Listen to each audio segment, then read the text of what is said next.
Então, estamos gravando, mais uma vez, boa noite.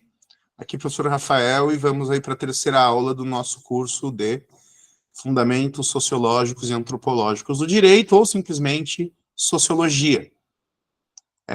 A gente, na semana passada, teve aí um momento de leitura da Constituição para encontrar as muitas e muitas ocorrências do termo social e sociedade na Constituição, porque isso nos impõe o quê? Uma visão de sociedade. A sociologia, ela é a ciência que estuda as interações sociais, e essas interações sociais, por sua vez, elas vão implicar em determinadas visões do que é o fenômeno social, e o constituinte, o autor do texto constitucional, inserido que está na sociedade, segue uma série de teorias sociológicas e visões sociológicas antropológicas para construir um modelo de homem e para construir um modelo de sociedade. Então, aí, seguindo aquilo que a gente conversou nas aulas anteriores, é nosso papel entender quais são os temas importantes para a sociologia, entender como eles dialogam com o direito a partir da Constituição, e aí, depois disso, discutir esses temas e encontrar na sociologia o fundamento deles, para que quando a gente for falar das questões importantes da vida em sociedade, a gente não fale a partir do chute, mas sim a partir de conceitos sólidos e de ideias bem estabelecidas. Bom, o primeiro conceito sólido e a primeira ideia bem estabelecida é que antes da gente começar a aula, a gente precisa fazer a chamada para ter o registro de quem está aqui e quem não está. Então, eu vou começar com a chamada aqui, tá legal? Então, respondam presente, se tiver sem o microfone, respondam no chat, mas de preferência pelo áudio aí, que fica mais fácil para mim. Então, Alan Eduardo. Presente. Andriele Benato. Presente. Bruna de Jesus. Presente. Bruna Dezentnik. Presente. Caroline Ferreira.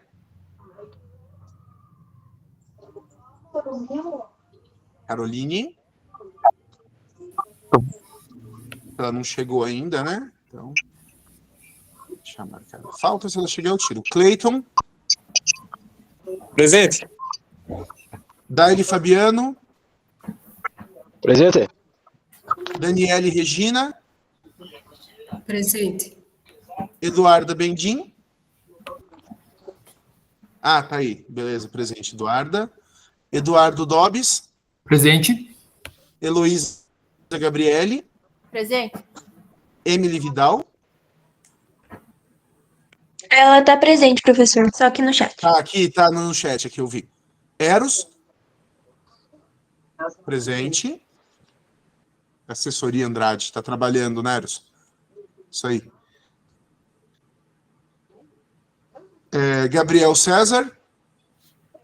Presente. Hamilson Jorge. Presente, professor. Ivanildo. Presente, professor. Tá? Presente. Caroline. Agora eu vi que você está presente, Caroline. Jean Carlos. Presente, professor. Kátia Lúcia. Presente. Leonardo Diego. Presente. Luiz Felipe.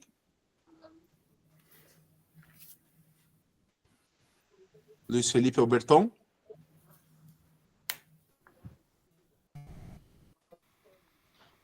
Não chegou ainda. Marcos Juarez. Presente, professor. O Luiz Felipe aí presente. Maria Eduarda dos Santos. Presente. Maria Eduarda Novaes. Presente. Milena. Presente. Olair. Presente, professor. Rafaela Azevedo. Rafaela.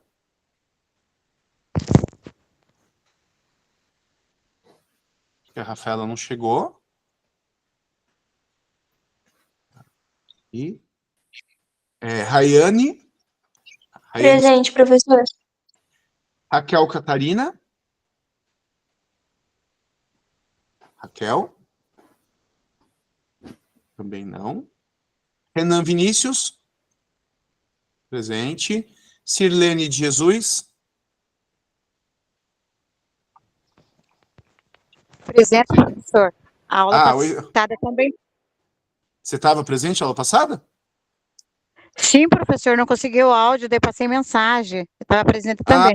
Tá certo. Inclusive, eu tô com a falta aqui marcada, eu tenho que tirar, então. Me lembra no final da aula, depois que a gente encerrar a gravação, eu tenho que corrigir o ponto da semana passada, então. Tá. Chamada da semana passada. Viviane dos Santos. Presente. Presente. Yasmin Chardulo. Presente. Iverson Lucas. Aqui, professor. Então, muito bem. Sim, ouvi. Então, a Rafaela e a Raquel que não estão presentes, né? Ana Carolina não está na lista de chamada ainda.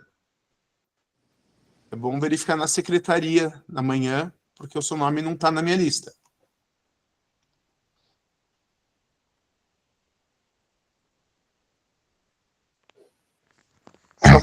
De qualquer forma, se não está na lista, não marca falta, então não tem problema. Mas é bom ver lá com a secretaria para corrigir isso.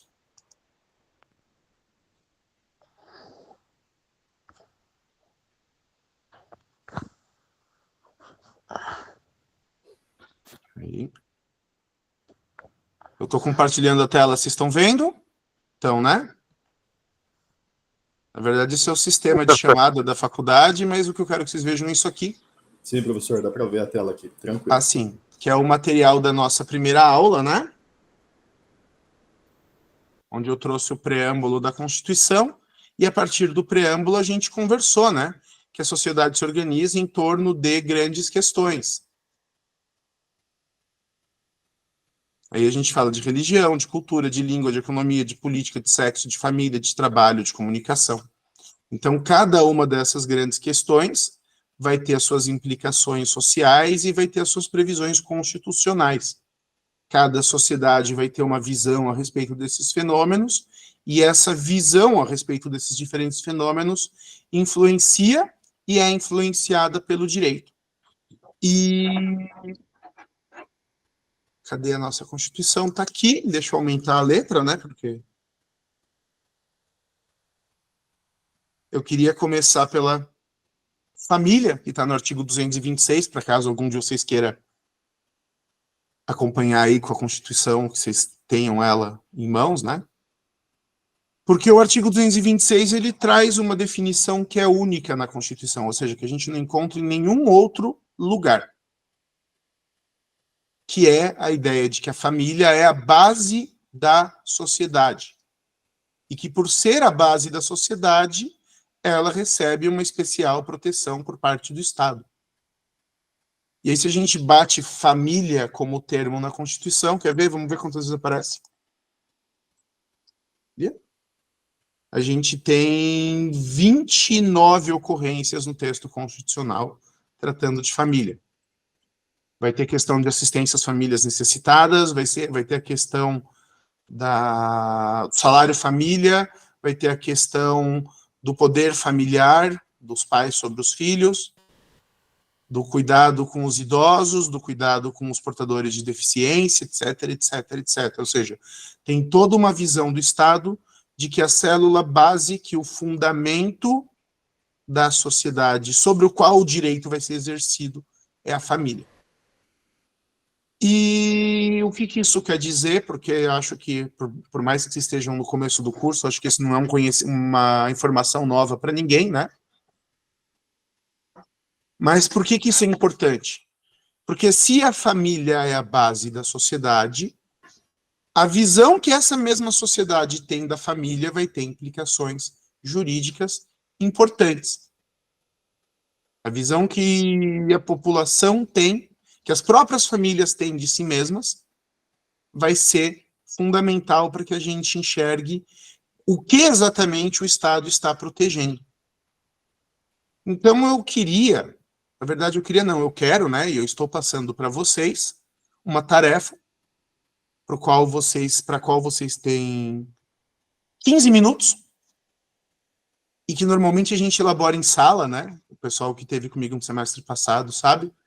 Eu quero que vocês, aí dessa vez não tem como ser em grupo, vai ser individualmente, escrevam ou digitem o que é que cada um de vocês individualmente entende por família. E aí vocês podem mandar lá no grupo do Whats. Vocês têm até 10 minutos, vocês têm 10 minutos para fazer isso. Ok?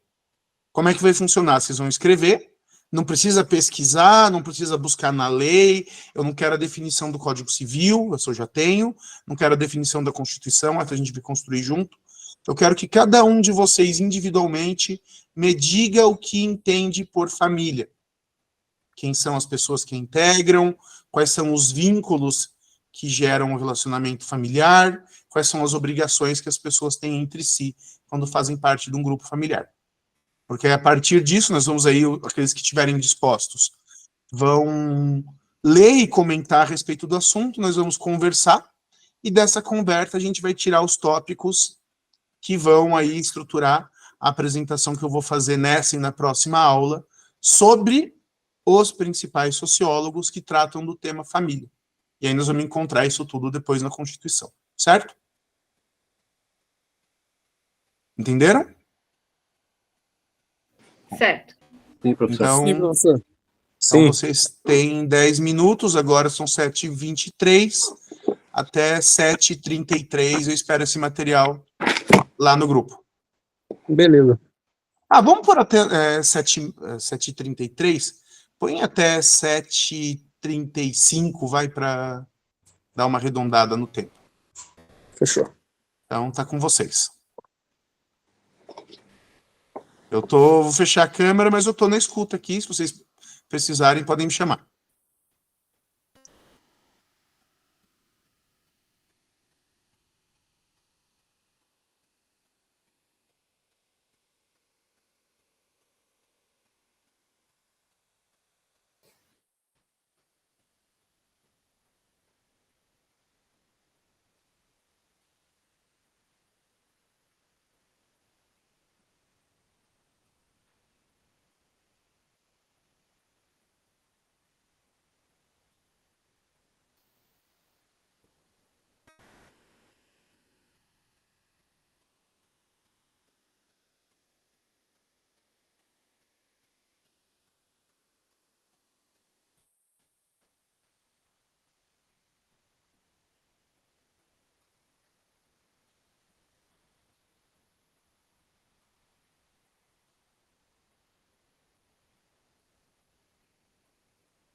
Oi, Rafaela, boa noite. Tá tranquilo, vou marcar sua presença aqui.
Mais um minutinho. Estou gostando das respostas que estão chegando.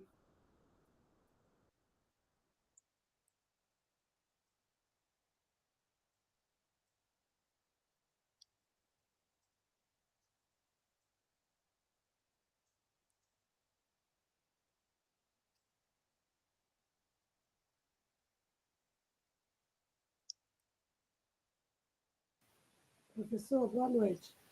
Oi, boa noite. As respostas podem ser ditas ou escritas, tanto faz? Pode ser, o pessoal está digitando lá no grupo. Se você escreveu à mão, pode fotografar e mandar lá. Posso passar a língua, então? Porque eu fiz só um rascunho. Tranquilo, Então tá já. sem problemas. Tá. Tá, é porque eu acho que eu não estou no grupo, porque é a minha primeira Ah, é a sua primeira aula, Kátia. aula com vocês. Assim. Ah, bem-vinda. Por algum motivo a tua câmera tá de ponta cabeça, ou sou só eu que tô vendo você assim? O meu é inverso, aí eu inverti. Ah, tá. Deixa eu só tentar virá-la. Ou planta bananeira, né?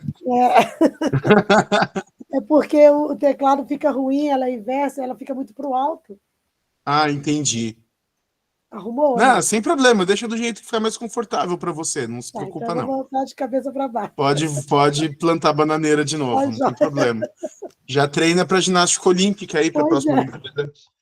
Tudo bem, gente. Os que ainda não terminaram podem ir mandando lá no grupo, né? Vejo que a maior parte de vocês mandou respostas bem diferentes e que, na medida em que a gente for conversando aqui, elas vão cobrir uma boa parte da teoria que a gente precisa enfrentar. Deixa eu só, cadê aqui? Mudar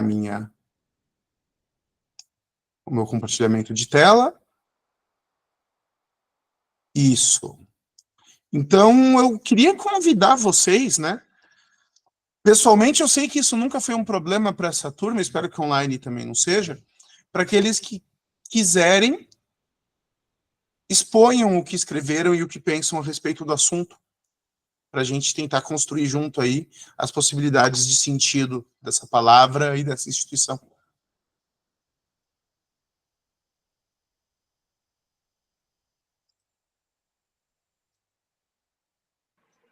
Oi, professor. Oi, pode falar, André. Então, eu estou meio improvisada aqui, mas enfim, já que ninguém se manifestou, vou começar. Por favor. Dá para ler na íntegra, então, o que eu escrevi? Pode ler na íntegra e vamos comentar. E depois Tranquilo. a gente comenta? Pode claro. ser?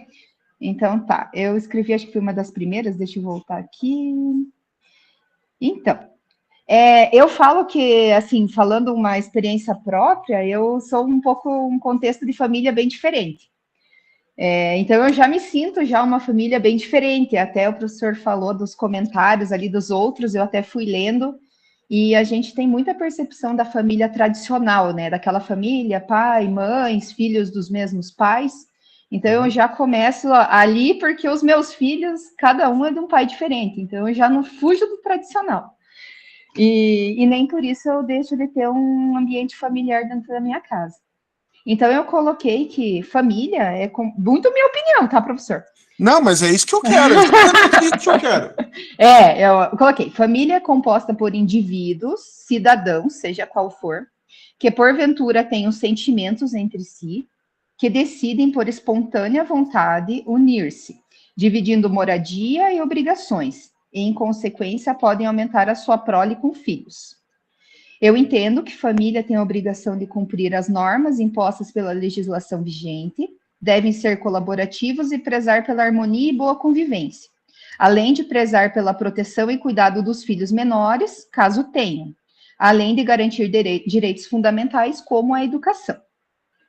Então, professor, eu coloquei essa opinião ali minha a respeito de família, porque eu penso algo até que a gente já discutiu nas outras aulas, que ninguém é obrigado a nada. Então, eu não julgo quem não é casado, inclusive eu tenho muita amiga minha que tem família, se considera família mesmo sendo sozinha, né? Então, tem também essa questão.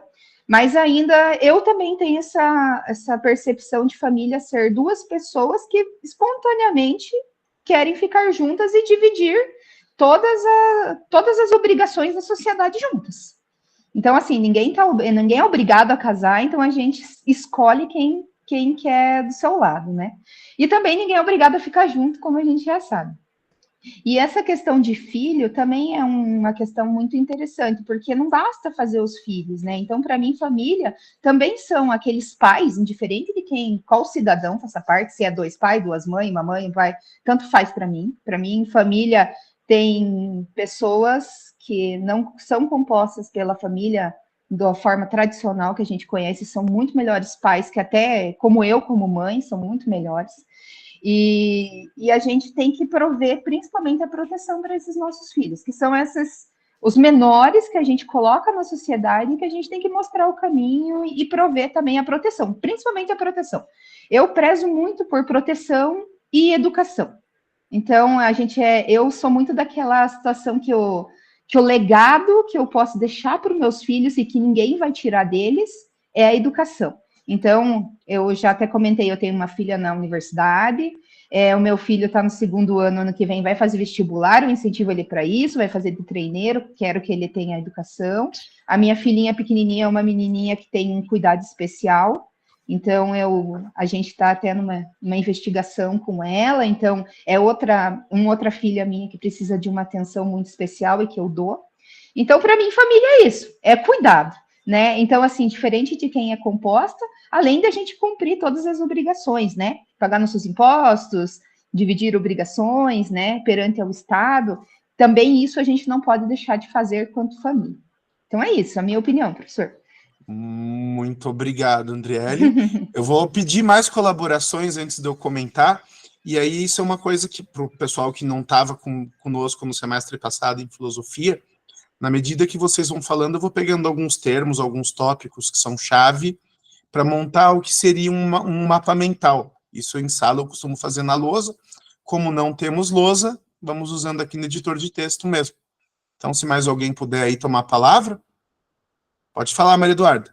Posso falar, professor? Por favor. Eu coloquei assim: família é a base e é o primeiro contato que uma criança tem com a sociedade. A família tradicional é composta por um pai e uma mãe e seus filhos. Nos tempos atuais, esse conceito mudou bastante, podendo ser composto por 2 mães ou 2 pais. A família tem o dever de disponibilizar uma boa educação familiar, dizer o que é certo e errado diante da sociedade, entre outras coisas que se diz para ser aceito no meio. Eu acredito que hoje em dia a família tem bastante família tradicional, mas geralmente mudou bastante. E a questão que eu quis dizer da família disponibilizar uma boa educação é a educação que a gente traz de casa mesmo, dizendo bom dia, boa tarde e afins. E como a gente já falou em sala, o meio familiar diz muito o que a pessoa é, né?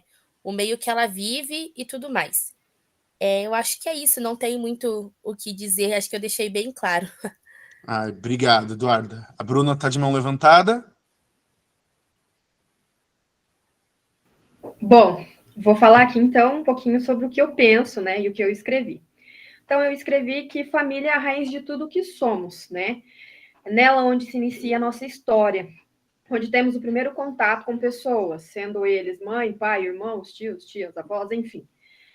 É onde inicialmente temos a proteção, né, o cuidado, o amor, o ensinamento, de certo ou errado, e é com a família que aprendemos sobre o que somos, né? As nossas histórias, de onde vieram os nossos familiares, de onde nós viemos, e de onde vieram os nossos costumes, porque cada família dentro de si tem os seus costumes diferentes ali, né? E, por fim, né, para mim, família é a base de tudo o que somos e o que nos tornaremos mediante ao que aprendemos e a vivência que temos ali no ambiente, no seio familiar. Seria isso, professor. Muito bem, Bruna. Muito obrigado. Deixa eu ver aqui, tem fila, deixa eu ver quem que levanta a mão primeiro. É a Kátia e depois o Iverson. E quem mais quiser falar, só levanta a mãozinha aí e a gente vai chamando. Então, Kátia, tô contigo. O meu resumo sobre família, tá? A família, na minha concepção, é o início da nossa trajetória. Nossa primeira comunidade, que na verdade acaba sendo nossa maior experiência de convívio, nos proporcionando um alicerce no qual aprendemos a diferenciar valores, princípios, diversidade, podemos compô-las por laços sanguíneos e ou emocional. Quanto à questão do núcleo, eu vejo que ao longo do tempo elas vão se diversificando, né? Por hoje nós estarmos... podemos ver vários tipos de família. Antigamente só se tratava de uma família tradicional. Hoje nós já temos vários tipos de famílias constituídas e também direcionadas pela lei. Bom, quanto aos filhos, é sobre dentro do que eu falei, que a gente vai nos tornando alicerçado pelos conhecimentos, pelos princípios daquela família, né? A moradia ela é muito importante porque ela nos traz a robustez do que nós vamos ser dali para frente, que querendo ou não, a nossa família é onde nós nos espelhamos para iniciarmos a nossa jornada e dali por frente tentarmos sermos cidadãos melhores. Quanto às obrigações, educação e proteção, é o que a gente tem de melhor, que podemos dar. Muitas famílias, às vezes, não têm condição de ter esse tipo de alicerce, uma educação de ponta, né? Uma proteção que, muitas das vezes, os pais, principalmente, pecam muito na proteção dos seus filhos, e sempre poder estar transmitindo nossos valores, nossas histórias, nossos usos e costumes, nossas diversidades, enfim, né? É a minha opinião. Muito obrigado, Kátia. Agora, então, Iverson.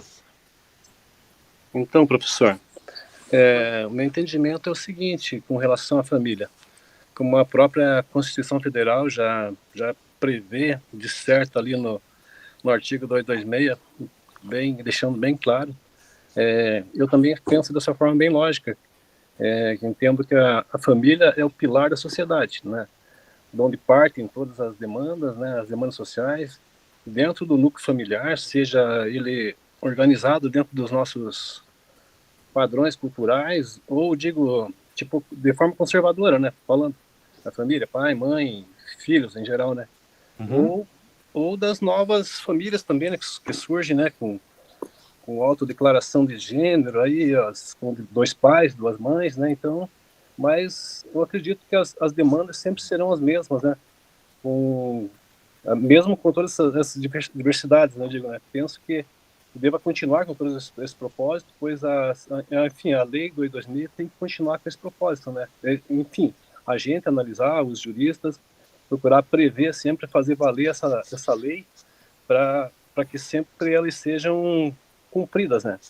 E porque as demandas de educação, renda, saúde, as assistências sociais, de uma forma geral, elas sempre vão estar sendo solicitadas, né? Então, é o meu pensamento. Para mim, pelo menos, a família ela é um alicerce importante até para o meu prosseguimento, né? E para os meus filhos também, para minha esposa, assim por diante. Eu acredito que eles se baseiam muito nesse entendimento do pilar da família, né? Bom, basicamente isso, professor.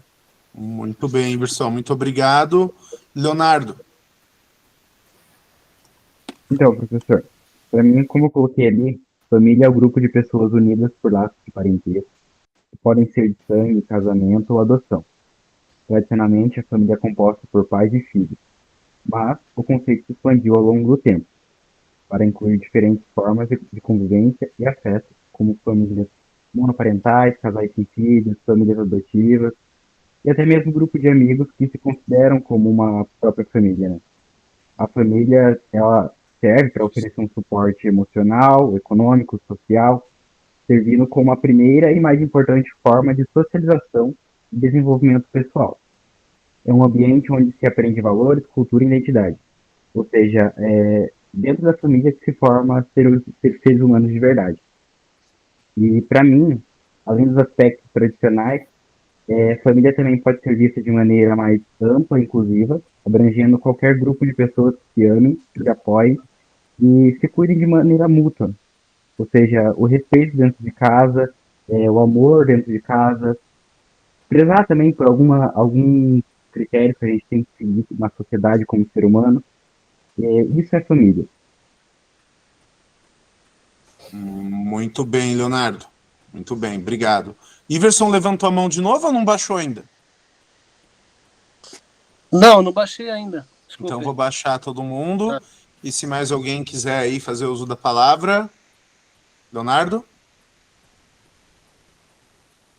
Foi sem querer, professor, perdão. Ah, tá certo. Mais alguém, gente?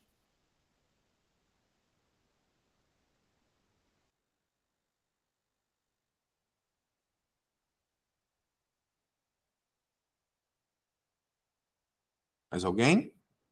Dou-lhe uma, dou-lhe duas. Bom, eu já tenho aqui uma amostra suficiente para a gente começar a pensar a família. Então, se alguém mais quiser fazer uso da palavra, eu vi que tem umas contribuições aí bem extensas do Assessoria Andrade é o Eros, né?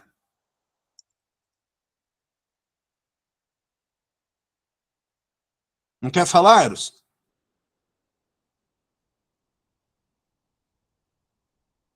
Eu sei que você gosta.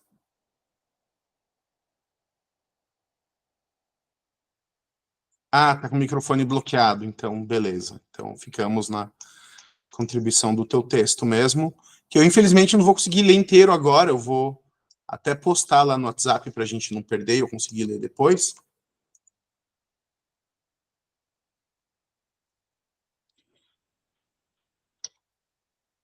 Mandei ali no...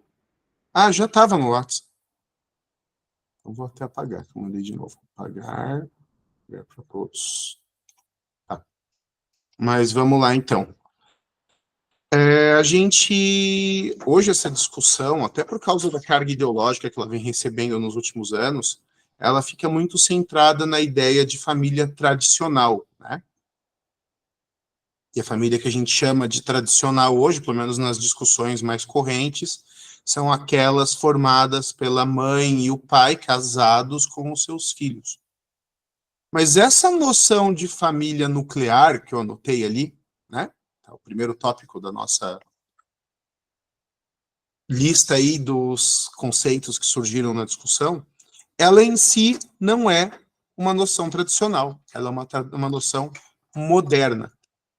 O que vai ser a família tradicional de fato? É a família extensa. O que é a família extensa? É aquela que vai ser composta por todas as pessoas que guardam algum tipo de vínculo sanguíneo e que guardam convívio pessoal. Então, normalmente, formada pelos avós, com seus 20 ou 30 filhos, e esses avós com seus 10, 20 filhos, com suas esposas, com seus filhos, e, por sua vez, com os filhos dos filhos. Então, grandes comunidades que vão estar centradas em um mesmo sobrenome e em uma mesma propriedade. A origem da sociedade humana, se a gente vai tomar uma perspectiva da antropologia, do Lévi-Strauss, que é um dos autores que eu vou trazer para vocês com mais detalhes na semana que vem, ela vai ter base justamente o quê? Nessa noção de colaboração que surge através das primeiras relações pessoais, sexuais registradas na história, né? Não das primeiras, porque se existe humanidade, existe relação sexual. Mas na medida em que os grupos sociais se organizam, isso vai vir a partir da ideia do primogênito, do fundador, do patriarca e de todos aqueles que lhes são aparentados. E esse fundador, esse patriarca, esse líder do clã, esse líder da tribo, ele vai ser o primeiro líder tradicional de uma família. Na medida em que as relações de trabalho vão se especializando, e na medida em que a capacidade da humanidade de ocupar a terra e de exercer diferentes trabalhos vão se ampliando, esses grupos vão sendo partidos. Então, o que a gente vê na história das famílias, se a gente toma uma perspectiva mais sociológica, em primeiro lugar, é uma redução cada vez maior dos grupos familiares. Então, a gente tinha a tribo, onde todos estavam unidos por algum vínculo de parentesco. Por isso que quando a gente volta lá na antropologia e no Lévi-Strauss, a base não só da noção de família, mas a primeira norma social, aquela que estrutura todas as relações sociais, é a lei de vedação do incesto. Todo mundo sabe o que é incesto, né? É aquilo que o jogador de basquete faz, né? Não, nossa, muito ruim. Todo mundo sabe o que é incesto, né? Que é a relação sexual com um consanguíneo. E essa vedação, essa interdição do incesto é a base, é a lei base de todas as relações sociais. Porque Por quê? Porque a humanidade, desde muito cedo, sabe que a relação incestuosa faz com que surja uma chance muito grande do nascimento de pessoas com problemas genéticos. Professor? Oi, Kátia.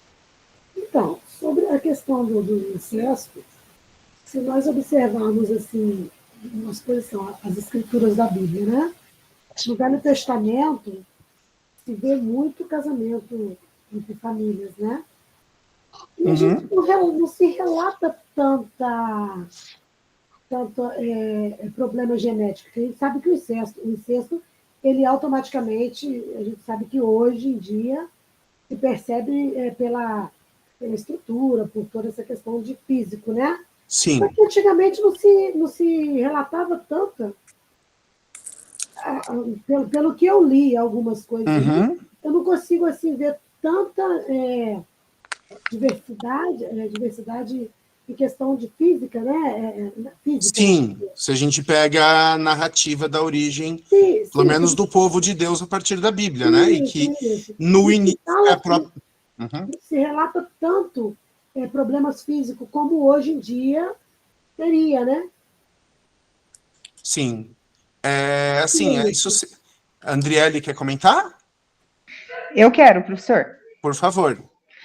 Porque ela falou da questão da Bíblia, eu lembrei algo assim, que eu gosto de série, daí a gente assiste essas séries medievais, que nem agora a gente está assistindo A Casa do Dragão, por exemplo. Game of Thrones traz muito. Então, traz muito essa questão do incesto. Por quê? Porque eles tinham uma ideia... São todos estragados por causa disso, né? Tudo estragado, exatamente. Só que eles têm uma ideia de pureza, né? Então, eles têm uma ideia de que quem se relaciona com os mesmos, do mesmo sangue, vão ser mais puros, né? Sim, mas tem a própria linhagem, né? Exatamente. Uma questão de linhagem de família, uma questão de pureza. Claro, tem algo ali que dessa época medieval. Claro, a gente não tem registros dessa época, muitos registros, né, professor? Até porque se a gente for falar de Game of Thrones, de House of Dragon, é um mundo fictício, né? Nem é medieval. Exatamente. É uma coisa que nem existe. Mas assim, a gente sabe que tinha muito essa questão do incesto por conta desta pureza, né? Que era dita por conta do sangue, consanguíneo, mas nós sabemos que a consequência é realmente um problema muito sério genético. Eu acho que o que a colega comentou é porque não tem muitos registros, né? Eu acho que até na própria medicina, porque a medicina começou a relatar mesmo relatos guardados, escritos, na Segunda Guerra, Primeira Guerra, né? Que começou realmente a aparecer registros. Eu acho que sempre existiu, claro, como ela falou, mas que acho que nem a própria Bíblia colocava isso, né, na escrita. Observar o povo egípcio, por exemplo, eles eram um dos povos mais inteligentes em questão principalmente de questão de saúde, em questão de medicina. Os egípcios eles eram muito inteligentes.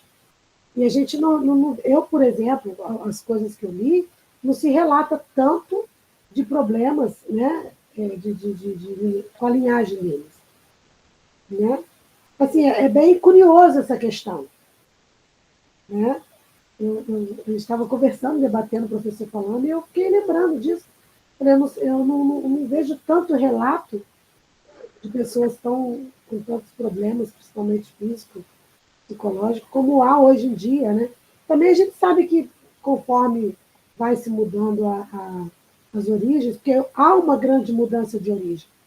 O tempo inteiro a gente vê a mistura, né? Se a gente for pegar o povo brasileiro, meu Deus, o que nós somos? É mistura do mundo inteiro.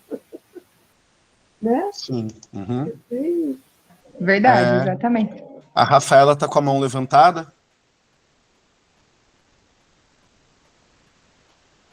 Então, professor, eu não sei se o senhor está conseguindo me ouvir bem, que eu estou com o fone de ouvido. Alto e claro, pode falar. Então, a questão da Bíblia, eu posso falar com grande clareza sobre isso. Na verdade, ele começou a realmente a ter esse conflito entre as famílias, né, de ter laços assim, por conta de Adão e Eva. Só existia Adão e Eva no mundo, se for pegar o contexto bíblico. Então, realmente ia ter laços entre irmãos, porque como que iria dar continuidade ao mundo se não existisse esse laço? Então, como agora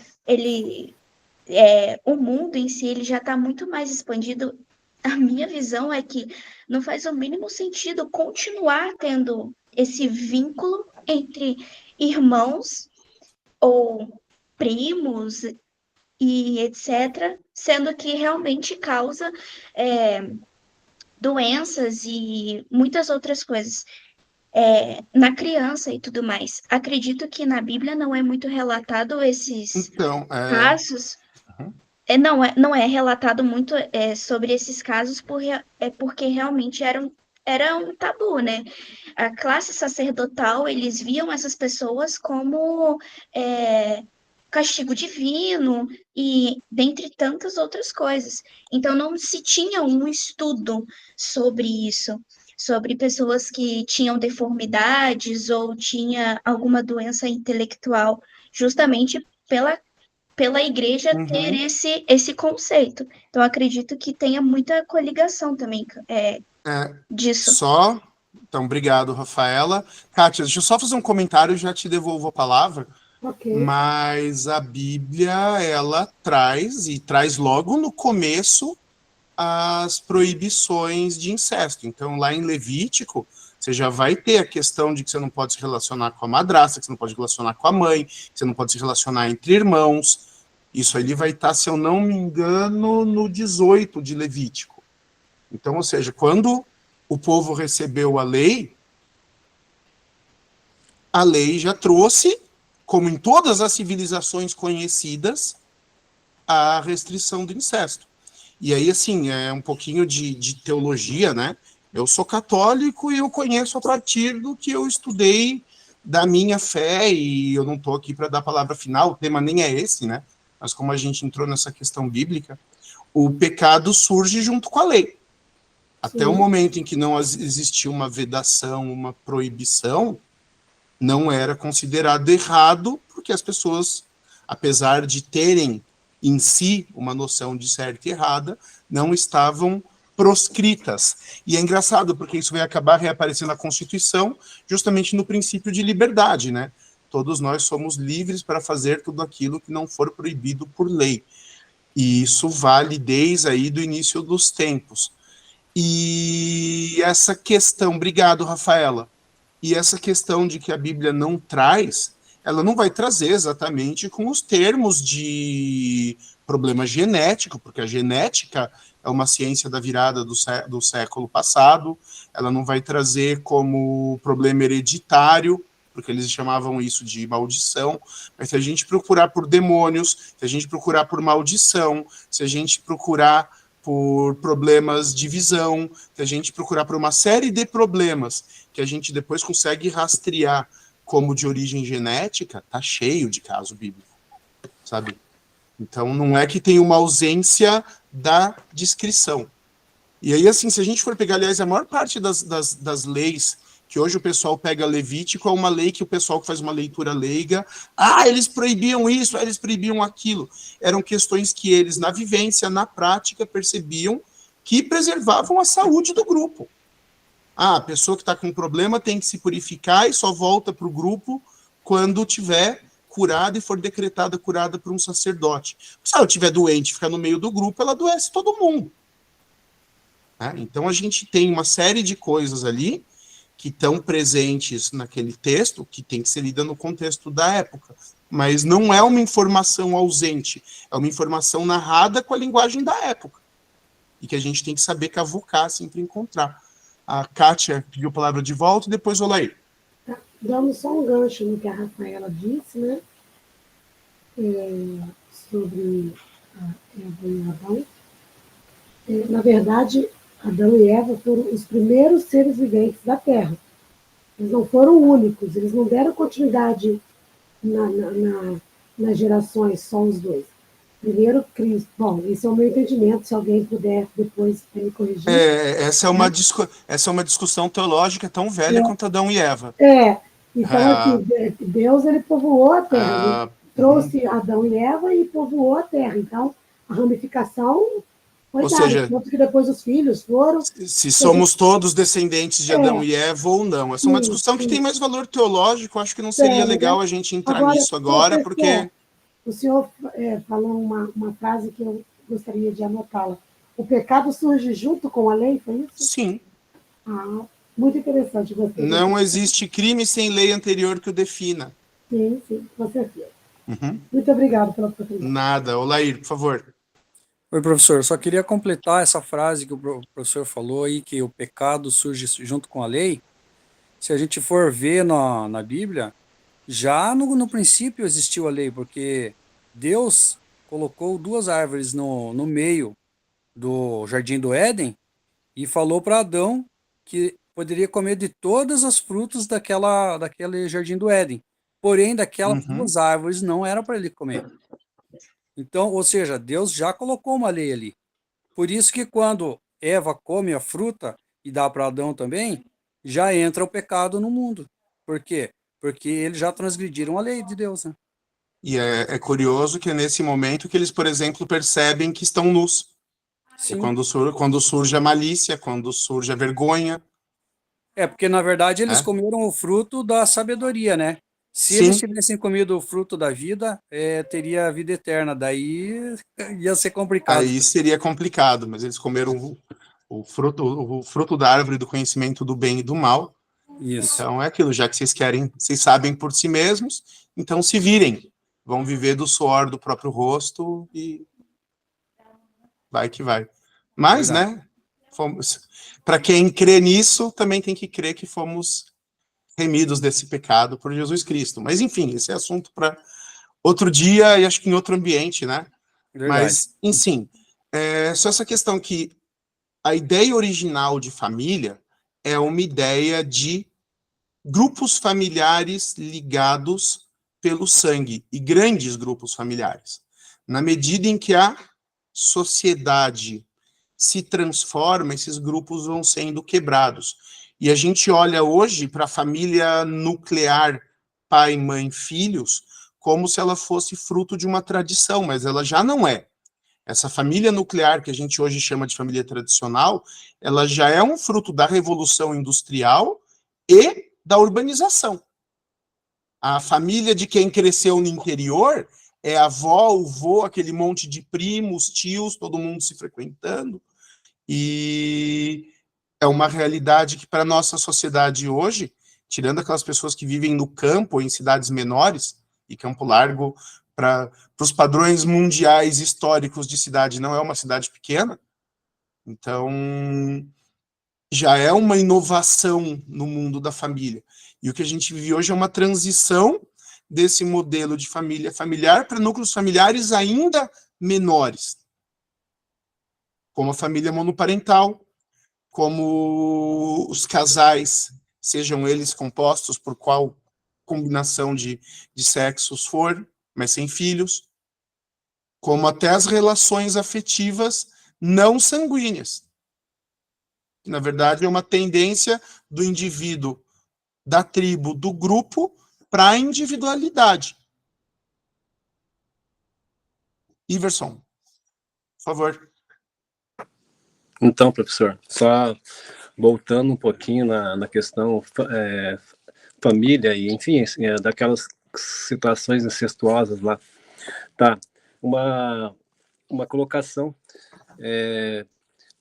Qual que é a relação de sobrenomes? Porque existiu uma sequência, hoje a gente tem, né, uma sequência de sobrenomes, e já não vem dessa tipo, meio que impondo uma separação já para definir os clãs?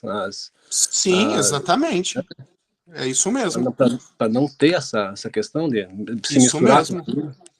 Né? Cada grupo tinha um nome, cada grupo tinha um escudo, uma heráldica, cada grupo tinha seus símbolos, seus costumes, sua herança, seu patrimônio, e as relações entre os grupos se davam, especialmente, as alianças entre os grupos se davam especialmente a partir dos casamentos.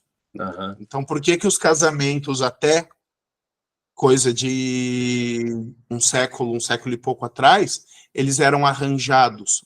Porque eles não eram relações de amor, eles eram acordos políticos, acordos patrimoniais. Essa noção do casal, da pessoa individualmente, com seus sentimentos, escolhendo os rumos da família, isso vai surgir quando essa noção de patrimônio familiar comum se perde também. Então, quando não há o que legar, porque o patrimônio da família racha a cada geração, cada um se casa com quem quer. Mas se você for pensar nas grandes fortunas, nas grandes famílias, nos bilionários, isso não acontece. Sim. O casamento por amor, o casamento romântico, ele é coisa de burguês, de pequeno burguês, de grande burguês, mas ele não é coisa nem de aristocrata, nem de burgueses que conquistaram, fizeram fortuna. Claro que na prática eles colocam isso como relações livres, amorosas, namoro e tal, mas são acordos. E, Andriele? Então, professor, é que você falou agora de relações que o romântico, não que não exista, claro que existe, mas enfim, hoje os casamentos são quase relações comerciais, se for pensar. Eu lembrei do casamento agora, que foi para a mídia, aquele dos milionários, os dois que fizeram um casamento, eles são acho que da Arábia, o pai é dono de uma empresa de tecnologia, e do esposo, e a menina também é super rica, que eles deram para os padrinhos um relógio de R$1 milhão, cada padrinho ganhou. Pô, e eles nem me convidaram, cara. Nem me chamaram para esse casamento. Mas daí a gente olha o casal, né? A gente olha o casal, você vê claramente que aquilo é uma relação comercial, tipo, juntar fortunas, heranças, ou, né, para eles aumentarem ainda mais a fortuna que eles já têm, né? Então, realmente, essas famílias, ela mudou muito o contexto. Até pensando no número, né, que o professor falou ali. A família tradicional é uma família extensa, que até na última aula a gente falou, minha avó teve 10 filhos. Hoje, você conversa, um casal se casa, ele fala, eu quero ter um no máximo, e se tiver. Então, se a gente for olhar até a pirâmide de natalidade hoje do Brasil, ela é invertida. Fala, né? Os estudiosos, né, da geografia, de estatísticas, falam, hoje nós temos uma pirâmide invertida. Por que vocês acham que a Previdência está quebrada? Pois não tem, só tem gente velha, não tem gente nova. Famílias muito pequenas, então, se a gente for comparar a pirâmide, muito pouca diferença em anos, não? Acho que não sei se chega a dar uma década para inverter essa pirâmide, né? Então é algo assim bem significativo a questão de família, bem interessante mesmo. Enfim, então a gente tem hoje essa caminhada que já é muito antiga da redução dos grupos familiares, que já vem dessas famílias extensas, antes tribais, para o arranjo atual de repente, um adulto e uma criança, 2 adultos e um cachorro. A noção de família permanece, a instituição de família permanece, mas a realidade social que ela representa, ela vem sofrendo alterações e alterações rápidas, na medida em que o paradigma de produção muda, na medida em que o paradigma social muda, na medida em que você teve a emancipação da mulher, que é um fenômeno historicamente muito recente e fruto de condições materiais muito específicas, você tem uma transformação muito grande no conceito de família. E aí, se você busca ali na Constituição o conceito de família, você não vai achar. Na verdade, você até encontra um princípio do que seria a definição de família. Deixa eu voltar ali para a Constituição, depois eu volto aqui para o Word, para aí.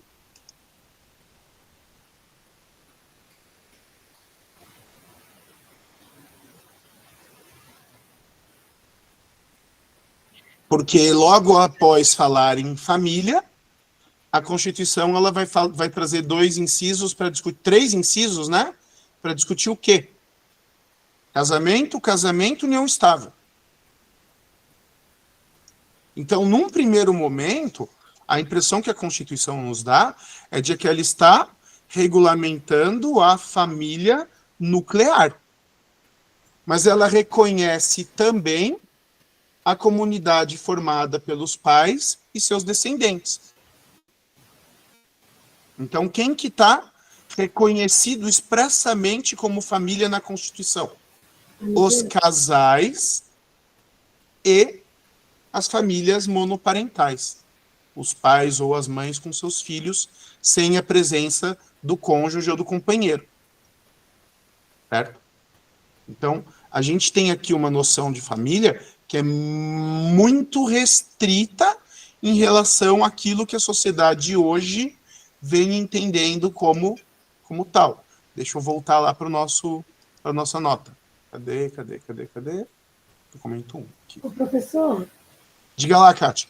Essa diversidade de famílias que veio crescendo no decorrer desse tempo, estava aqui pesquisando, nós tínhamos somente a família nuclear, que o senhor citou, né? E a monoparental também. Isso, monoparental. Na Constituição de 88, as duas. As duas, elas estão na Constituição. Isso. Porém, agora teve mudança, estou fazendo uma pergunta. Teve uma mudança na lei que reconhece a família estendida, família mosaico, família homoparental, família anaparental, família pluriparental, família de casais sem filhos e família por adoção. Elas já são reconhecidas por lei no direito civil?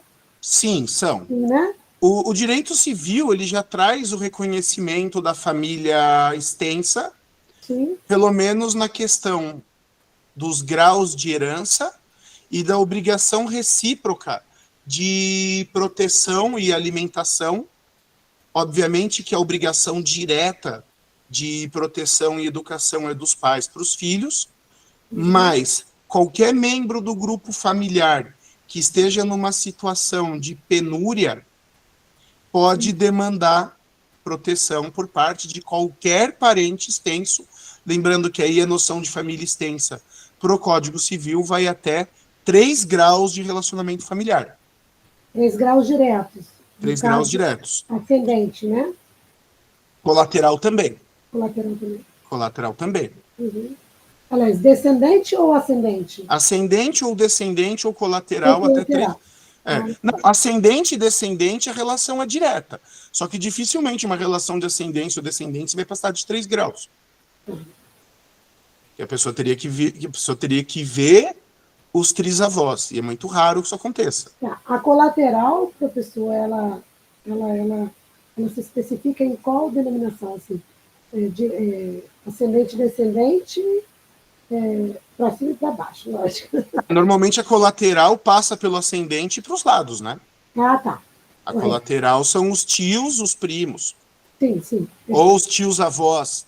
Entendi. Ela é para cima e para o lado. Graus, até o 3º grau. Ela é para cima e para o lado. Tá, ok. Ok? Mas isso aí é mais um assunto. Até porque essa noção do que é família e do que é incesto, ela vai variar. E o grau de parentesco, para se você considerar uma relação incestuosa ou não, ela vai variar culturalmente e ela vai variar de local para local.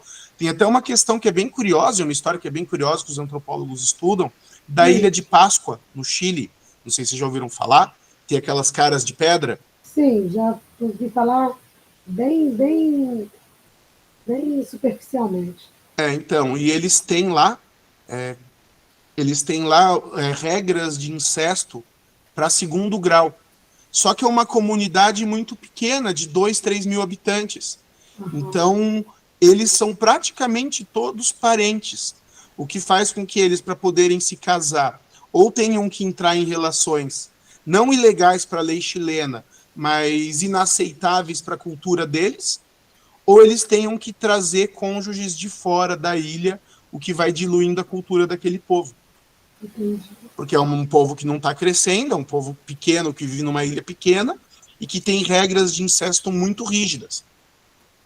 Sim. Por exemplo, o casamento entre primos, para eles, não é ilegal, porque eles são cidadãos do Chile e vale a lei do Chile.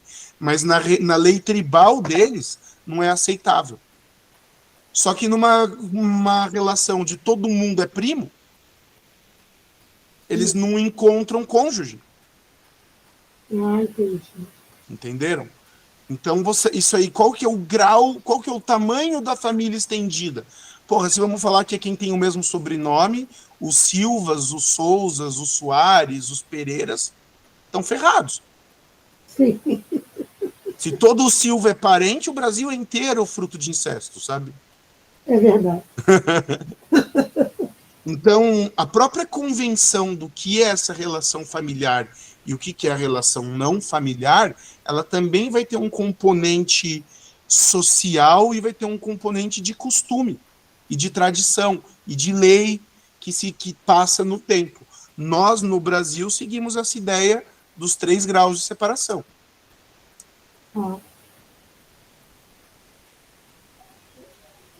Diga lá, Andriele.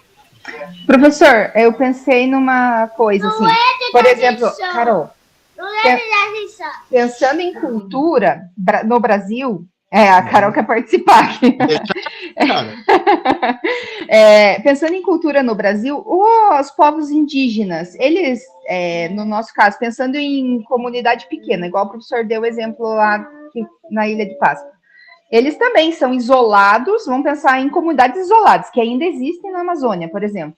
Então, comunidades isoladas, muito pequenas, eles naturalmente vão se relacionar com até 3º grau, não vai ter como impedir isso. Sim, a lei brasileira atinge essas comunidades ou a legislação específica para os indígenas protege essa parte cultural, vamos dizer assim? A legislação protege essa parte cultural, a não ser que aqueles índios estejam aculturados a ponto de estarem usando a proteção cultural para cometerem ilícitos ou crimes. Então é uma questão bem complexa e que vai variar muito de povo para povo e de cultura para cultura. Quando a gente fala dos indivíduos isolados, a gente nem fala em aplicação da lei brasileira, porque como eles não foram contatados, eles nem sabem que existe Brasil, que existe lei, mas, via de regra, valem os costumes e as formas familiares daquelas populações. Ah, sabe? Entendi. Uhum. Via de regra, os direitos e a cultura dos índios é protegida, e isso também é parte da proteção do que é essa base de tudo, e esse pilar da sociedade, que é a família. E aí, nesses casos de pessoas que literalmente vivem em tribo, o costume familiar é tribal. Ou, como é uma palavra que não se gosta muito de se dizer, é selvagem, porque selvagem é o costume de quem vive na selva. Daí a lei não os atinge porque eles não têm conhecimento daquela lei. Apesar de eles serem cidadãos brasileiros, estão ali no território brasileiro, mas protege a questão cultural. Mesmo tendo conhecimento, eles têm direito a viver a sua cultura, que tem aí uma raiz imemorial, que tem um contexto religioso que é muito próprio. Então, isso não é um problema, assim. Dentre eles, isso não é um problema. Tá? Beleza, professor, obrigada. Mas, então, a gente tem que ter uma Constituição, ou pelo menos a gente tem uma Constituição, que, no texto, privilegiou a família nuclear e a família monoparental, mas que não veda outras formas de família.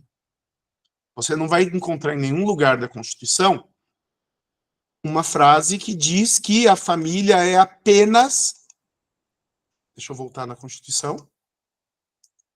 Você não vai encontrar na Constituição nenhum lugar que diz que a família é apenas o casamento civil ou a união estável entre homem e mulher. Porque o casamento civil, previsto na lei civil, aqui você tem uma norma constitucional que vai ser preenchida, vai ser regulamentada por lei complementar. E o casamento civil, no Código Civil, ele originalmente previa o casamento entre homem e mulher. E você tem aqui o reconhecimento da união estável entre homem e mulher. Mas você não tem uma vedação ao reconhecimento de outras formas de união familiar. E a partir dessa interpretação que a Suprema Corte, na década passada, reconheceu o quê?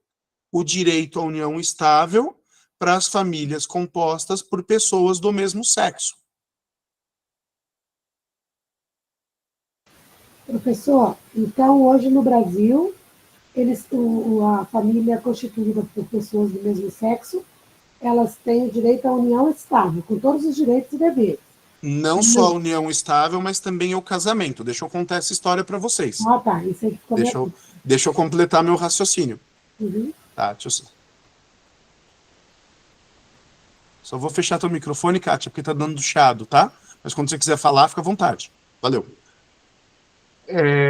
Então, a Suprema Corte entendeu que a união estável, apesar de estar escrito aqui que é entre homem e mulher, pode ser celebrada entre dois homens ou entre duas mulheres, porque não há uma vedação e estão presentes na Constituição uma série de outros princípios que garantiriam a igualdade e a dignidade dessas pessoas. Isso, na época, foi uma discussão jurídica gigantesca, segue sendo. O Supremo não reconheceu o direito ao casamento, mas pouco tempo depois, o CNJ, Conselho Nacional de Justiça, com base na completude aqui do texto do parágrafo 3º, mandou os cartórios reconhecerem o direito ao casamento. E aí nem foi votado em plenário, porque a partir do momento que o Supremo disse que os casais do mesmo sexo podem ter o reconhecimento da união estável, o que o parágrafo 3º do 226 diz? Prefeitos da proteção do Estado é reconhecida a união estável entre homem e mulher como entidade familiar, devendo a lei facilitar sua conversão em casamento. Então, se tem união estável, tem direito ao casamento. E esse foi o raciocínio que o CNJ, e foi numa resolução, numa ordem aos cartórios de registro civil, estabeleceu. Se a união estável está reconhecida, tem que registrar o casamento. E aí isso foi uma discussão, e é uma discussão jurídica muito grande, porque, por um lado, você tem uma não vedação desse tipo de reconhecimento familiar por parte da Constituição, e pessoas que, de fato, estão vivendo a sua vida e que não têm menos dignidade ou menos direitos, mas, por outro lado, você teve o quê? Uma invasão por parte dos críticos ou um avanço por parte da Suprema Corte a respeito de um tema que deveria ser julgado por aquele órgão que tem a competência constitucional para reformar o texto da própria Constituição, que é o Congresso. E aí a Suprema Corte, na medida em que avançou nessa questão de reformar aquilo que é reconhecimento de família, ela puxou para si o direito a, de acordo com as suas interpretações, não interpretar, mas reformar a Constituição, com uma série de outros perigos e outros problemas que, na medida que vocês forem avançando aí no estudo do direito constitucional e do direito como um todo, vocês vão perceber. Então, por um lado, você teve o reconhecimento ou a concessão de um direito, que em si é, ou pelo menos pela maior parte das pessoas é considerado justo, eu considero justo. Mas, por outro lado, você tem um problema que a forma que isso aconteceu no direito brasileiro gerou outros problemas que nós descobrimos como se fosse o Kinder Ovo, né? Veio a bondade, veio o chocolate, aí na hora que você abre vem a surpresa, porque você entregou para o Supremo a possibilidade de reformar o texto constitucional sem o intermédio da votação pelos representantes do povo, que são os integrantes do Congresso Nacional. Mas aí é uma discussão também para um outro momento, né? A questão é que o direito ele precisa refletir o que é a prática social. E a gente tem, por um lado, essa redução dos grupos familiares, e, por outro lado, a gente tem também no direito uma mudança do enfoque da proteção jurídica. E eu vou voltar para o nosso papelzinho aqui, para o nosso Word. Espera aí.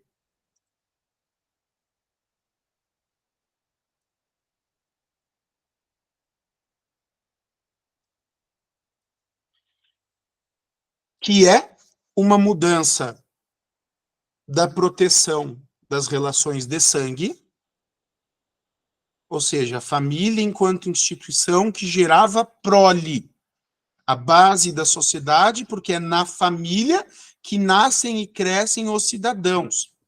O casal recebe proteção constitucional e legal, porque é o casal que vai educar e proteger as crianças que serão os casais do futuro, que vão gerar e proteger as crianças, que serão os casais que vão gerar... Enfim, vocês entenderam. Hoje você tem, para além da proteção sanguínea, também uma proteção do emocional, uma proteção do afeto. Então, a família é a instituição onde os indivíduos, além de receberem a vida, vão receber o quê? Estabilidade emocional, felicidade, colaboração e ajuda mútua. E aí você não está só protegendo as futuras gerações de crianças, mas você está protegendo o direito à felicidade e estabilidade dos adultos. Então você encontra, nesses últimos 30 anos de direito de família e de direito constitucional, uma migração ou uma ampliação do enfoque no que é objeto de proteção jurídica. Então, eu não estou protegendo o casal. E como que eu protejo o casal? Eu garanto poder familiar, eu garanto um regime tributário diferenciado, eu garanto a possibilidade de legar herança, eu garanto a possibilidade de dividir plano de saúde, de dividir título de clube, de dividir uma série de situações que originalmente seriam hereditárias. Eu incluo uma pessoa sem vínculo familiar no meu grupo familiar para, assim, gerar novas pessoas. Se você pega um código, um livro, uma doutrina de direito civil, centrada no Código de 1916, vocês vão encontrar essa definição da proteção familiar.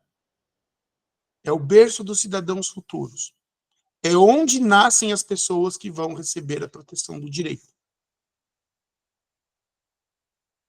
Essa proteção, por um lado, ela é incompleta para o mundo de hoje. Por outro lado, você regulamentar e legislar sobre afeto é muito complicado. Porque o afeto, por definição, ele é fluido, ele é mutável. Quem você ama hoje, você não vai amar amanhã. Quem é teu amigo hoje, não vai ser teu amigo amanhã. A relação de sangue não se desfaz. Você pode até juridicamente buscar uma quebra de vínculo, você pode até gerar um afastamento tal onde esse vínculo não se encontre mais, mas ela não se desfaz. Sangue não vira água, né, como diziam os antigos. Mas as relações de amizade e de afeto como base para o direito civil e para o direito de família, elas são uma base bem instável. E que acabam, ao mesmo tempo, gerando uma proteção por um lado, mas um risco do outro. Então, é um mundo novo, não estou dando juízo de valor, porque, no fim das contas, as relações sociais são o que elas são, e a gente tem que entender o que é essa sociedade para, enquanto operadores do direito, termos aí a possibilidade de guiarmos o nosso trabalho para conseguirmos aí atender da melhor forma possível o interesse dos nossos clientes ou da sociedade. Né? Enfim, o que não muda, o que permanece nessas noções fluidas? A questão da necessidade do cuidado mútuo. Os parentes, para o direito, têm direito a exigirem entre si prestações de cuidado mútuo. Então, os adultos que não fornecem para as crianças educação e proteção, eles praticam abandono, o que vai ter consequências criminais e civis. Abandono intelectual, abandono emocional. Os pais que não prestam as suas obrigações de cuidado mútuo vão ser obrigados judicialmente a prestarem pelo menos alimentos. Mas a obrigação de prestar alimentos não afasta a obrigação de suporte emocional.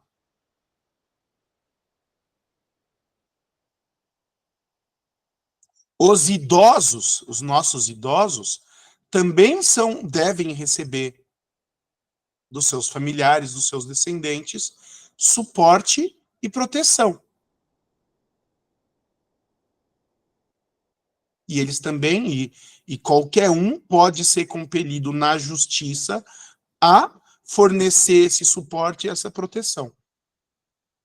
A não ser que haja uma situação de abandono, de abuso, que tem que estar processualmente demonstrada.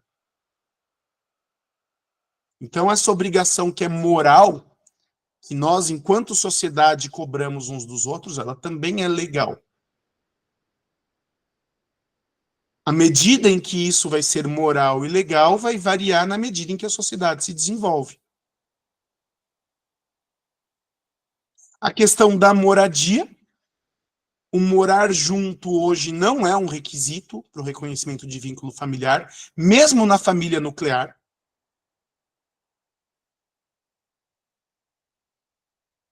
Até porque a família nuclear hoje ela também pode estar partida por separações e divórcios, quando a gente tem a figura como a guarda compartilhada. Mas a questão da moradia ela também vai importar enquanto acumulação de patrimônio, quando essa moradia é própria, porque gera o quê? Um patrimônio, um acúmulo de bens que pode vir a ser legado para os herdeiros. O dever de colaboração, ele vai andar junto com o dever de cuidado mútuo. As pessoas de um grupo familiar, das pessoas que detêm deveres e obrigações familiares, se espera que elas em conjunto, trabalhem para o bem daquele grupo familiar. E isso está na Constituição também. Inclusive, quando a gente fala de colaboração, a Constituição vai de novo reafirmar a igualdade de direitos e obrigações entre homens e mulheres. A obrigação de educar e proteger a prole, de fornecer educação e de fornecer proteção, alimentação, teto, estabilidade emocional, cultura. E isso é um problema na sociedade brasileira, porque um número gigantesco de família não tem os meios materiais para fazer isso.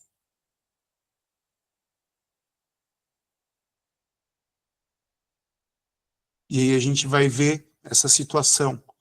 Lá na ponta, quando a gente vai ver a nossa estrutura de assistência social, quando a gente vai ver a nossa estrutura de educação pública, quando a gente vai ver o estado que algumas crianças chegam para a escola, isso quando chegam.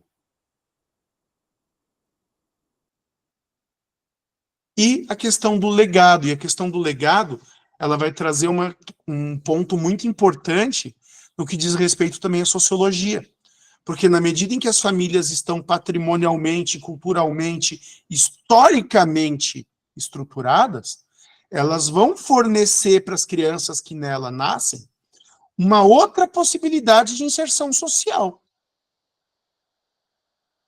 Então a gente pega uma família rica, para além da herança, ou seja, para o fato de aquelas crianças não vão crescer com a preocupação de terem que buscar o pão de amanhã, isso vai abrir uma qualidade de ensino, com possibilidades de escolas, de universidades, que não estão abertas para todo da população.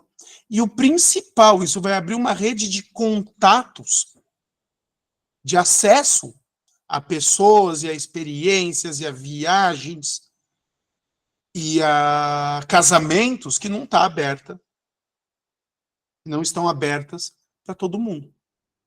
Então, onde que a gente vai encontrar uma fonte enorme de desigualdade na sociedade? No legado que as famílias geram. Quanto mais bem estruturada a família, mais estável e tranquila tende a ser a vida dos herdeiros. Isso acaba sendo um problema nesse modelo de família nuclear, porque o modelo de família nuclear tende a fragmentar as heranças. Então, um casal que deixa 2 casas, mas tem 3 filhos, aí isso tem que ser vendido. Aí esses 3 filhos que vão, cada um ter 2 casamentos, isso vai diluir, então, em 6, 7 grupos familiares. Em 2, 3 gerações, o legado familiar está partido. Por isso que vocês vão ver as grandes fortunas de verdade, não o rico que é profissional liberal e legou 2, 3 milhões. O milionário, o bilionário, estruturando as suas famílias ao redor de fundações. Fundação Roberto Marinho, Fundação Neymar Júnior, Fundação Bill e Melinda Gates, subindo o nível.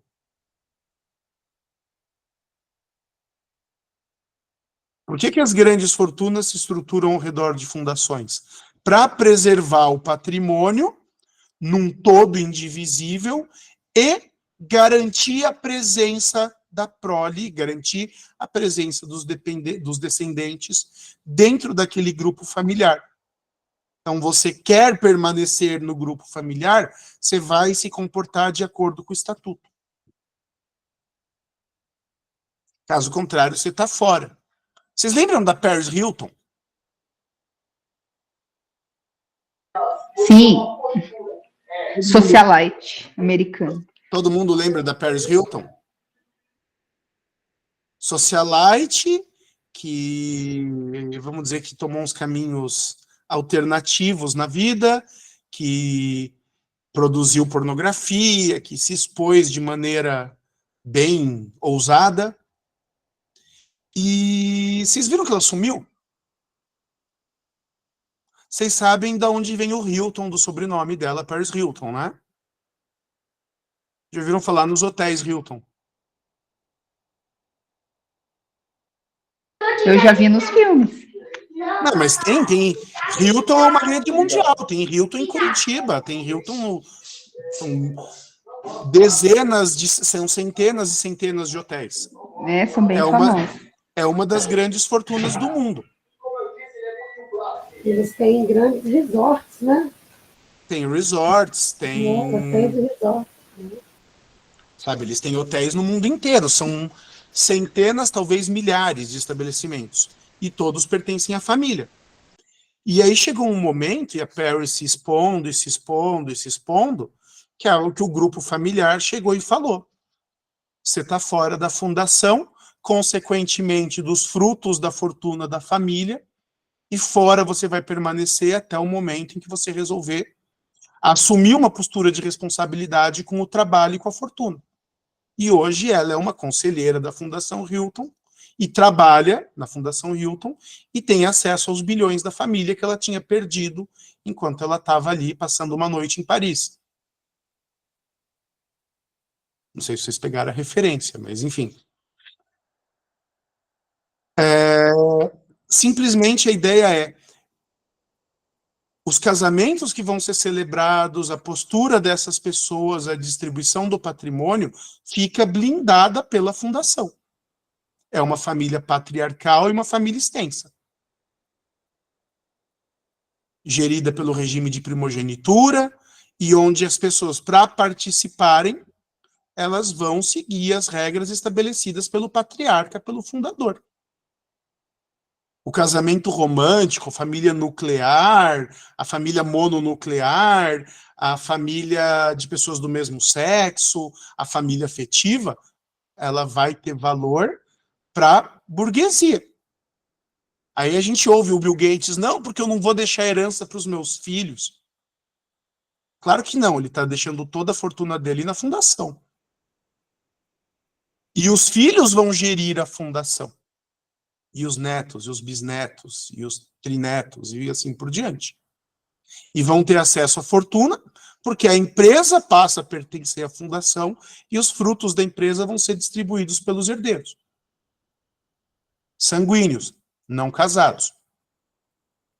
Não as 3, 4, 5 viúvas, esposas. Então você tem, hoje, uma pluralidade no modelo, assim, na presença dos modelos de família, porque você vai ter desde a família patriarcal extensa até a família monoparental. E a gente já caminha para o reconhecimento parcial, é verdade, dos direitos das famílias formadas por pessoas e seus pets. Seja lá o que vocês pensem a respeito disso, mas o que não falta no Congresso são proposituras de concessão de direitos aos animais.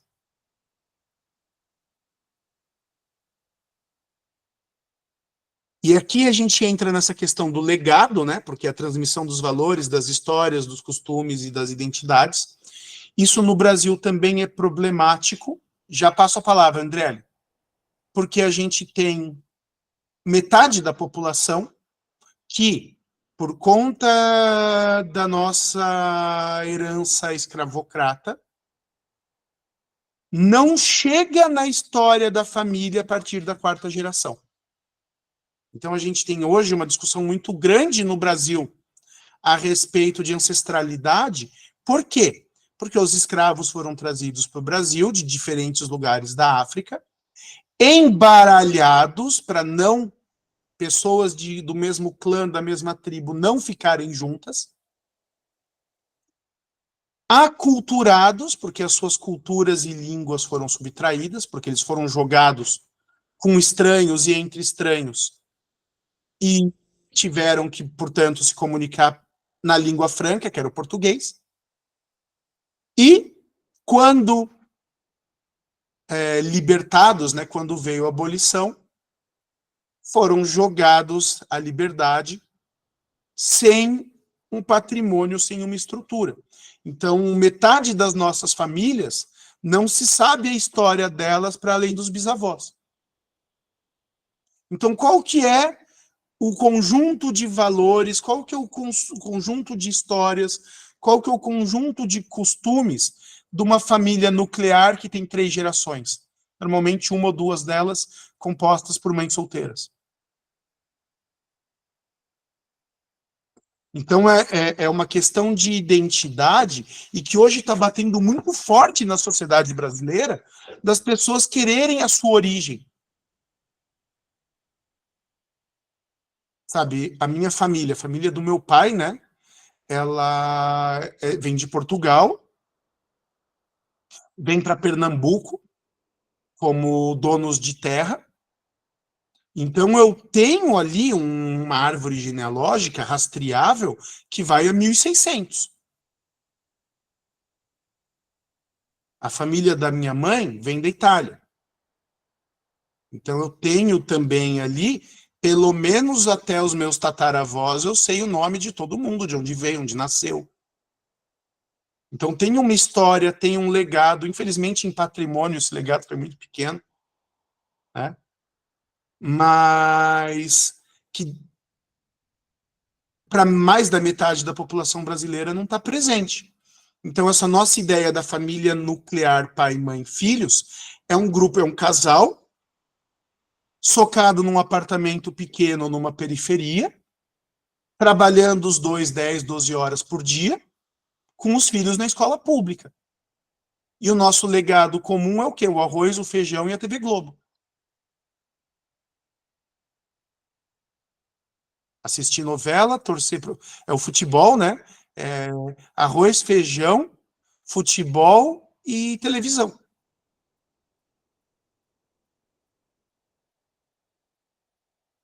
Enquanto as famílias de herdeiros, as famílias de classe média alta, elas vêm com um longo percurso de cultura acumulado, de conhecimento acumulado, de profissão acumulado. Então, sei lá, o prefeito é filho do prefeito, que é neto do prefeito, que é bisneto do prefeito. Vocês devem conhecer uma cidade que é assim. Certo? E eu não estou falando isso como crítica, é um saber que é legado.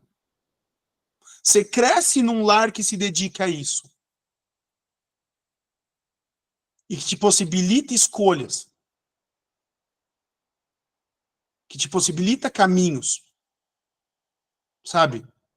Tem livros na casa. Tem conversas a respeito dos assuntos na casa.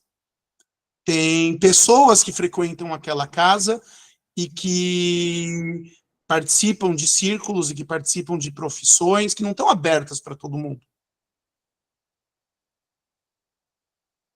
Então você tem nessa transmissão de valores, história, costume, identidade, também um fator de diferenciação. Não só no sentido ruim de desigualdade, no sentido de exclusão social, mas também no sentido que é de um mapa do caminho, de inserção, de oferecimento de caminhos.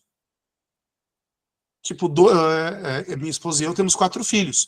2 deles falam que vão ser professores. Por que será? Ela é professora, eu sou professor.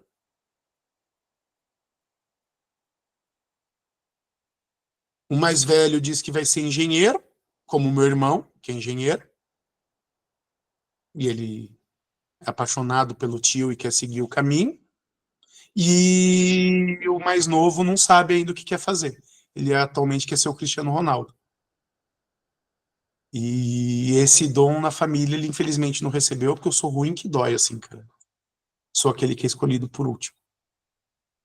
E o principal nessa noção toda de família, que eu acho que a gente consegue chegar num denominador comum, é um grupo de pessoas que se vê ali ligados por laços, mas que tem nesse grupo a visão de um futuro comum. Que percorrem hoje um caminho para chegar a algum lugar juntos. Que tem um passado comum e um futuro comum. E a noção de passado, futuro comum e futuro comum tem tudo a ver com o quê? Com a noção de povo.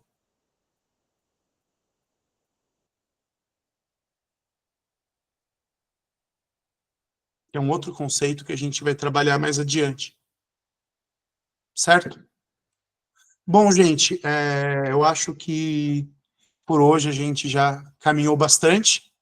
Com base nesse material aqui, semana que vem a gente vai fazer uma outra aula sobre família, mas trazendo aí as ideias de alguns autores.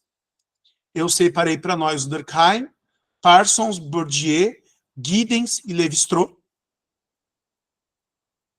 com visões bem diferentes, historicamente bem separados, mas 5 grandes sociólogos que tratam do tema da família. E aí, a partir daí, a gente volta para a Constituição e tenta ver onde que ela se situa face a todos esses conceitos que a gente levantou, certo? Então, pessoal, obrigado a todos aí pela presença, pela participação, espero que tenham gostado. Eu gostei. Pode falar, Kátia. Olha, professor, quero parabenizá-lo pela essa aula maravilhosa, porque a verdade é o seguinte, todo mundo, quando fala aula de sociologia, todo mundo fica louco, né? Vai ser aquela aula monótona. Olha que aula maravilhosa. Muito obrigado, muito obrigado. Um grande prazer em assisti-la, viu? Muito obrigado, Kátia. Como é que fala, né? recomende para seus amigos, né? Tipo, com certeza. Fala pra galera, vem pra Unise que a aula é legal. Olha, quer dizer, não sou eu que estou falando, é você. A sociologia está bem produtiva. A gente teve um curso de filosofia que foi bem bacana, assim, pelo menos a galera no final, assim, disse que gostou. Claro que ninguém ia dizer para mim que não gostou, mas enfim, eu acho que a ideia é trazer disso aqui conteúdos que vão ser úteis na interpretação do direito. Eu não estou num curso de ciências sociais, não estou num curso de sociologia, não estou formando professor de escola. Sim. Eu estou mostrando para vocês alguns temas da sociologia como ferramenta para o jurista que vocês querem ser. E se a gente, como eu fiz também com a filosofia há 6 meses atrás, e se Deus quiser, se estivermos ainda juntos aí no curso daqui 4 anos e meio, quando vocês voltarem para o curso de filosofia, vamos fazer a mesma coisa. Beleza? Beleza. Mas obrigado aí pelas palavras, tá? Muito gentil. Então, gente, é isso. Eu vou encerrar a gravação. E vocês estão liberados aí. Tenham todos uma boa noite. Fiquem com Deus e até. Boa noite, professor. Tchau. Boa noite, professor. Boa noite, pessoal.